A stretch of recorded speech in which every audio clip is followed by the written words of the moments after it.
Pastinya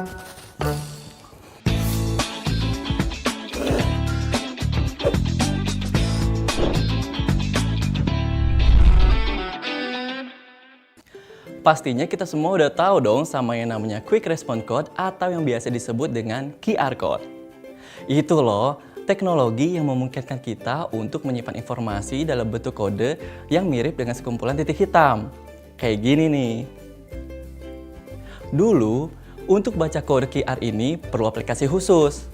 Tapi sekarang, dengan zaman yang semakin canggih, cukup dengan menggunakan kamera handphone, maka informasinya langsung muncul. Canggih kan? Nah, sekarang kode QR banyak dipakai untuk keperluan luas. Salah satunya sebagai alternatif cara pembayaran. Contohnya nih, kalau kamu pergi ke mall, banyak kan promo-promo makanan dan minuman favorit kamu? Itu bayarnya pakai apa? Berhubung di Indonesia udah makin banyak sistem pembayaran yang berbasis online, maka tiap sistem pembayaran tersebut juga punya kode QR yang berbeda-beda. Kalau sebuah toko atau merchant menerima 4 sistem pembayaran, maka ada 4 buah kode QR yang berbeda-beda juga. Contohnya, seperti yang sering kita lihat di beberapa toko. Pas di kasir, kayak banyak tuh berjejer berbagai macam sistem pembayaran yang kayaknya menuhin meja si kasir. Malah jadi repot kan? Makanya, Bank Indonesia ngebuat suatu standarisasi yang berlaku untuk semua sistem pembayaran berbasis kode QR yang ada di Indonesia. Sehingga kode QR yang tadinya eksklusif alias cuma bisa dibaca oleh si penerbitnya aja, kini jadi lebih inklusif alias dapat dibaca oleh penerbit yang lain. Ini namanya Quick Response Indonesian Standard atau disebut KRIS.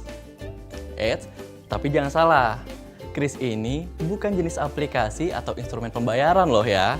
Karena KRIS adalah semacam interface. Jadi, pembayaran yang menggunakan scan QR tetap pakai aplikasi dompet elektronik, mobile banking, atau uang elektronik berbasis server.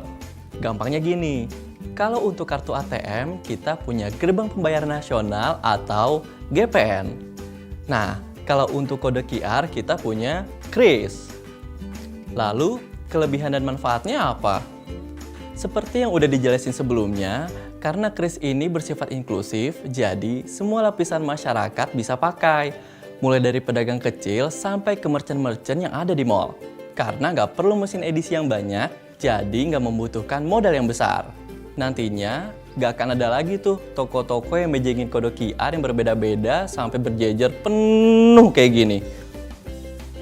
Nggak cuma itu, standarisasi ini juga sebagai antisipasi dari tindak kriminal, seperti penipuan dan scamming yang marak terjadi di luar sana.